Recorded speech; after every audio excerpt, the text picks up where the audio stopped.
Messi Messi Messi Messi Messi Messi Messi.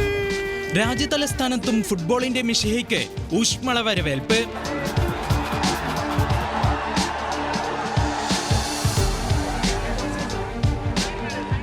കൊൽക്കത്തയിലെയും ഹൈദരാബാദിലെയും മുംബൈയിലെയും ആരാധക കൂട്ടം പോലെ തിങ്ങി നിറഞ്ഞ അരുൺ ജെയ്റ്റ്ലി സ്റ്റേഡിയത്തിലും നീല വിരിച്ചുള്ള കാത്തിരിപ്പ്.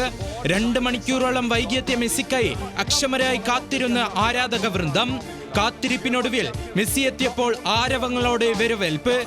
പിന്നാലെ യൂറോപ്പിൽ കൗമാര ടൂർണമെന്റിൽ കരുത്തരെ തോൽപ്പിച്ച് കിരീടങ്ങൾ ഇന്ത്യയിലെത്തിച്ച മിനർവ അക്കാദമി താരങ്ങളോടൊപ്പം പന്ത് തട്ടി മെസ്സി.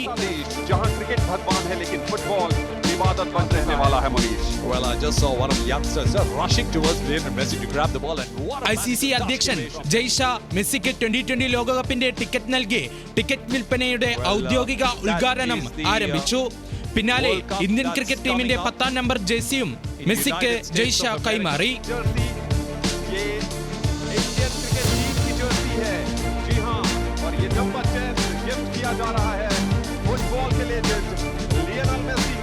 പതിനായിരങ്ങളെ സാക്ഷിയാക്കി ഇന്ത്യയിലേക്ക് വീണ്ടും വരുമെന്നും ഇന്ത്യയിൽ കളിക്കാൻ ആഗ്രഹമുണ്ടെന്നും മെസ്സി.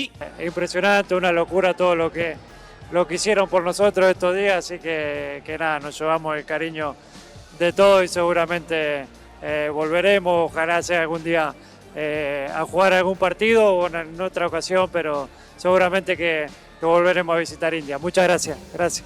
ഹർഷാരവങ്ങളോടെയാണ് മെസ്സിയെ ഡൽഹി യാത്രയാക്കിയത്. ഡൽഹിയിൽ മെസ്സിയുടെ മുഖ്യ പരിപാടിയായിരുന്ന പ്രധാനമന്ത്രി നരേന്ദ്രമോദിയുമായുള്ള കൂടിക്കാഴ്ച വിമാനം വൈകിയത് കാരണം റദ്ദാക്കി.